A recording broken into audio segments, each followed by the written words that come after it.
Hello and welcome to our YouTube channel guys. तो आज हम बात करेंगे class 12 chapter number 4 physics moving charge and magnetism के इंपॉर्टेंट क्वेश्चन की। आरबीएससी में ये जो चैप्टर है वो 5 नंबर का होगा, जिसमें एक एमसीक्यू, एक आपके फिल इन द ब्लैंक और एक जो है आपके सेक्शन डी का 4 नंबर का क्वेश्चन रहेगा। तो ये क्वेश्चन जो है वो सेक्शन डी के लिए इंपॉर्टेंट है। तो इसी टाइप से हम आपके लिए क्वेश्चन लेकर आए हैं, MCQ, fill in the blank और क्वेश्चन है, उनमें से कौन सी इंपॉर्टेंट आपके लिए रहने वाली है। तो बिना टाइम वेस्ट किए चलिए शुरू करते हैं। तो क्वेश्चन नंबर 1 है, an electric charge Q is moving with uniform velocity V in perpendicular direction of magnetic field B। Magnitude आपको निकालना है मैग्नेटिक फोर्स का। तो अगर परपेंडिकुलर कोई चार्ज जो है वो मैग्नेटिक फील्ड में आता है तो उसके ऊपर फोर्स लगता है, F is equal to q v B sine theta. यहाँ पर थीटा की वैल्यू जो है परपेंडिकुलर दे रही है, साइन 91 हो जाएगा, इसलिए आंसर आ जाएगा F is equal to QVB। तो पाथ रिलेटेड जो भी क्वेश्चन है इस पे आपको देखना है, और इसका जो पाथ होगा अगर परपेंडिकुलर एंटर करता है तो पाथ उसका सर्कुलर होगा।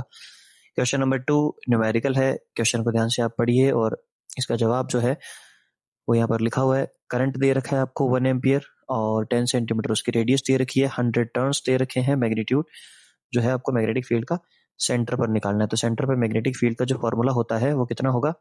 सेंटर पर मैग्नेटिक फील्ड का फॉर्मूला होता है mu naught I upon 2 pi 2 r. ये वाला फॉर्मूला यहाँ पर अप्लाई करेंगे और यहाँ पे एन जो है वो नंबर ऑफ टर्न्स हो जाएगा। क्वेश्चन नंबर 3 है, न्यूमेरिकल है आपके सामने, सोलेनोइड से रिलेटेड है, B is equal to mu not N I आपको अप्लाई करना है।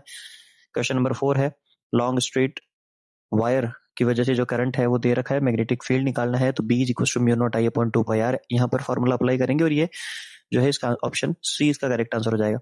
बात करें क्वेश्चन नंबर 5 की, तो नंबर ऑफ टर्न्स दे रखे हैं, सर्कुलर कॉइल है और इलेक्ट्रिक करंट उसमें दे रखा है, मैग्नेटिक फील्ड निकालना है आपको। तो ये भी जो है वो आपको फॉर्मूले बेस्ड क्वेश्चन है, तो आपको इसको तैयार करना है एमसीक्यू में।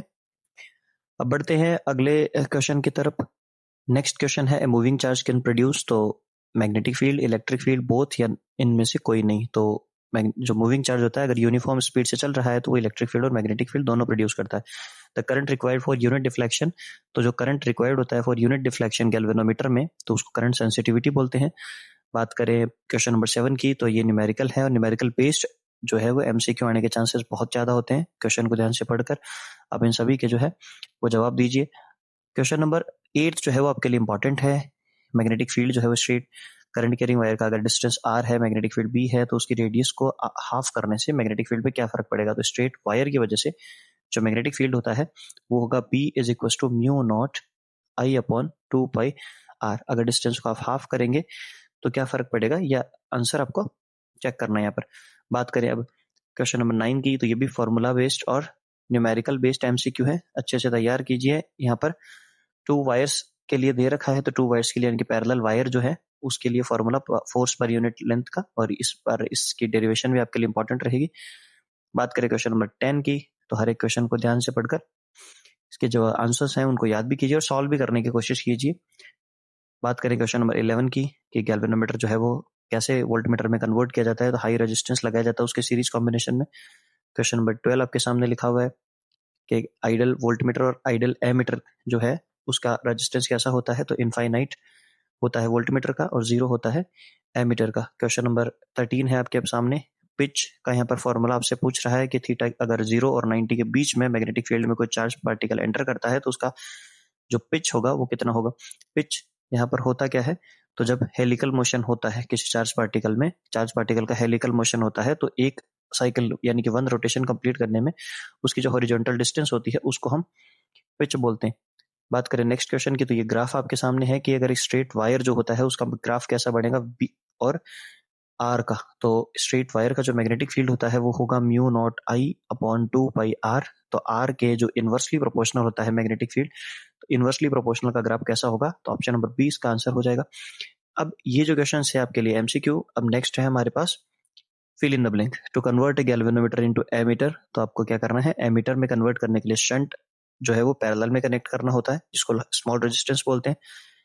क्वेश्चन नंबर 2 है, to convert galvanometer into voltmeter, एक हाई रेजिस्टेंस इसमें सीरीज में आपको कनेक्ट करना होगा।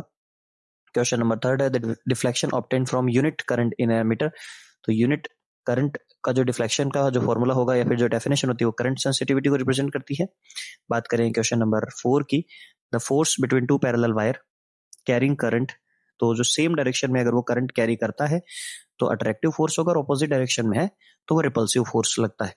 बात करें क्वेश्चन नंबर 5 की, the formula for the current carrying conductor in a magnetic field, तो अगर किसी करंट कैरिंग कंडक्टर को मैग्नेटिक फील्ड में आप प्लेस करते हो तो उस पर जो फोर्स लगेगा वो कितना लगेगा, F is equal to I L B sine theta, यहाँ पर फोर्स लगेगा। बात करें क्वेश्चन नंबर 6 की, अच्छा क्वेश्चन है कि जब किसी प्लेन को करंट कैरिंग कॉइल, जो प्लेन करंट कैरिंग कॉइल है उसको अगर आप किसी मैग्नेटिक फील्ड में परपेंडिकुलर रख रहे हो तो उसके ऊपर जो टॉर्क अप्लाई होता है वो टॉर्क कितना होगा, तो उसका फॉर्मूला होगा एन आई ए बी, और अगर वो परपेंडिकुलर एंटर करता है तो मैक्सिमम टॉर्क हो जाएगा। बात करें क्वेश्चन नंबर 7 की, the value of B dot d s is 0, तो यहाँ पे ये जो क्वेश्चन है ये आपके लिए, ये जो क्वेश्चन है इस प्रकार का क्वेश्चन ये जो है चैप्टर 5 से है वैसे तो, लेकिन ये क्वेश्चन ऐसे नहीं, यहाँ पर इस टाइप से आपसे पूछा जा सकता है कि बी डॉट अगर डीएल के लिए पूछे तो बी डॉट डीएल जो है यानी कि एम्पियर सर्किटल लॉ हो जाएगा integration of B vector dot dl vector, तो ये कितना होता है, ये होगा mu naught summation I inside, इसकी आपसे वैल्यू पूछी जा रही है। बात करें क्वेश्चन नंबर 8 की, तो ये पिच की डेफिनेशन है कि the distance move by particle along the magnetic field in one rotation, और साथ में हॉरिजॉन्टल डिस्टेंस अगर यहाँ पे कहें तो अच्छा होगा, तो पिच इसको हम कहते हैं। बात करें क्वेश्चन नंबर 9 की, the deflection produced in A galvanometer per unit voltage, तो जो डिफ्लेक्शन गैल्वेनोमीटर में प्रोड्यूस होता है पर यूनिट वोल्टेज पर उसको वोल्टेज सेंसिटिविटी बोलते हैं, और पर यूनिट करंट पे होता है उसे हम करंट सेंसिटिविटी के नाम से जानते हैं। ये आपके सामने एमसीक्यू थे। अब बात करते हैं क्वेश्चन 4 की, तो जो 4 नंबर का जो क्वेश्चन आएगा वो किस टाइप का होगा, तो इसमें आपके सामने यहाँ पर कुछ क्वेश्चंस लिखे हुए हैं और इनमें से एक क्वेश्चन जो है, दो क्वेश्चन आपके यहाँ पर आएंगे और में क्वेश्चन नंबर 1 आप स्किप कीजिए क्योंकि ये चैप्टर नंबर 5 से है। बात करें क्वेश्चन नंबर 2 की, तो ये right the rule of finding the direction of magnetic force acting on A positive charge particle moving with the velocity v and make an angle जो है वो थीटा अगर एंगल यहाँ पर बना रहा है तो उसके लिए मैग्नेटिक फील्ड के लिए जो फोर्स जो होगा वो आप कैसे निकालेंगे। अगर मैग्नेटिक फील्ड की डायरेक्शन ये है और यहाँ पर अगर चार्ज पार्टिकल चल रहा है तो इसको इस पर लगने वाला जो फोर्स होगा वो परपेंडिकुलर अगर एंटर कर रहा है तो उसके ऊपर जो फोर्स लगेगा उस फोर्स को निकालने के लिए हमारे पास राइट हैंड पाम रूल और फ्लेमिंग्स लेफ्ट हैंड रूल होता है, तो उसको यहाँ पर एक्सप्लेन करना है। बात करें इसी क्वेश्चन में आपसे क्वेश्चन पूछा गया है कि एक चार्ज पार्टिकल है जो मोशन कर रहा है थीटा इज इक्वल टू 0 से 90 के बीच में, और उसका जो मैग्नेटिक फील्ड है वो दे रखा है आपको, तो उसमें अगर किसी चार्ज पार्टिकल को हम चलाते हैं तो उसका जो टाइम पीरियड होगा, क्योंकि हेलिकल मोशन होगा तो हेलिकल मोशन होगा तो आपको टाइम पीरियड भी निकालना है और पिच डिराइव करना है, साथ ही में उसका जो डायग्राम है वो यहाँ पर आपको बनाना है। तो ये क्वेश्चन इस साल के लिए मॉडल पेपर में आपके सामने दे रखा है। बात करें क्वेश्चन नंबर 3 की, राइट एम्पियर सर्किटल लॉ, तो एम्पियर सर्किटल लॉ आपको एक्सप्लेन करना है, स्टेटमेंट देनी है उसकी, साथ ही में सोलेनोइड के अंदर जो मैग्नेटिक फील्ड होता है उसको आपको डिराइव करना है। तो सोलेनोइड का मैग्नेटिक फील्ड कितना होता है, B is equal to mu not N I होता है, तो ये आपको डिराइव करना है। ये क्वेश्चन भी आपके मॉडल पेपर से लिया गया है। बात करें क्वेश्चन नंबर 4 की, तो derive an expression for the torque acting on a rectangular loop perpendicular to the magnetic field. इस बार के लिए इंपॉर्टेंट क्वेश्चन रहेगा परपेंडिकुलर लूप का, जो भी हमने फॉर्मूला पढ़ा था tau is equal to n I A B sine theta, या फिर इसी को एम बी साइन थीटा के नाम से जानते हैं, तो ये फॉर्मूला आपको डिराइव करना है। मूविंग कॉइल गैल्वेनोमीटर से जस्ट पहले डेरिवेशन आती है।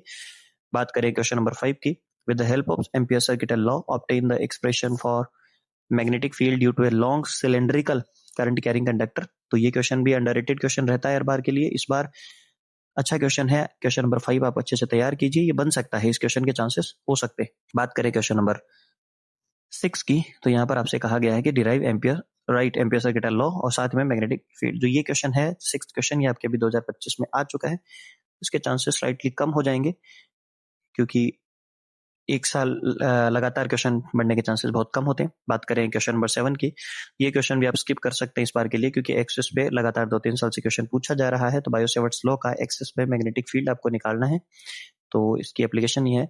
बात करें क्वेश्चन नंबर 8 की, derive formula for the force per unit length. इस बार के लिए मोस्ट इंपॉर्टेंट क्वेश्चन ये रहेगा। जो आपका फोर्स का फॉर्मूला होता है, force per unit length mu naught I1 I2 upon 2 पाई डी। तो ये फॉर्मूला इस साल के लिए इंपॉर्टेंट है, इसको अच्छे से तैयार कीजिए। 4 नंबर में आपसे क्वेश्चन पूछा जा सकता है और इसी के साथ 1 एम्पियर की डेफिनेशन भी यहाँ पर पूछी जाती। बात करें क्वेश्चन नंबर 9 की, तो यहाँ पर जो मूविंग कॉइल गैल्वेनोमीटर है उसके बारे में यहाँ पर आपसे पूछा गया, उसके बारे में आपको प्रूव करना है। करंट सेंसिटिविटी, वोल्टेज सेंसिटिविटी क्या होती है, यहाँ पर ये सारी बातें आपको यहाँ पर एक्सप्लेन करनी है। तो ये हमारे चैप्टर 4 के इंपॉर्टेंट क्वेश्चन थे। ये 9 डेरिवेशन है आपके सामने पूरे चैप्टर में, और एमसीक्यू और सभी को मिलाकर ये आपके सामने इंपॉर्टेंट क्वेश्चन थे। तो पूरे क्वेश्चंस को अच्छे से तैयार कीजिए। अगर वीडियो आपको अच्छा लगा है तो वीडियो को लाइक कीजिए, अपने दोस्तों के साथ शेयर कीजिए, और प्लीज चैनल को सब्सक्राइब कीजिए ताकि और भी अच्छे और लेटेस्ट वीडियो आपके सामने हम ला सके। तब तक के लिए गुड बाय।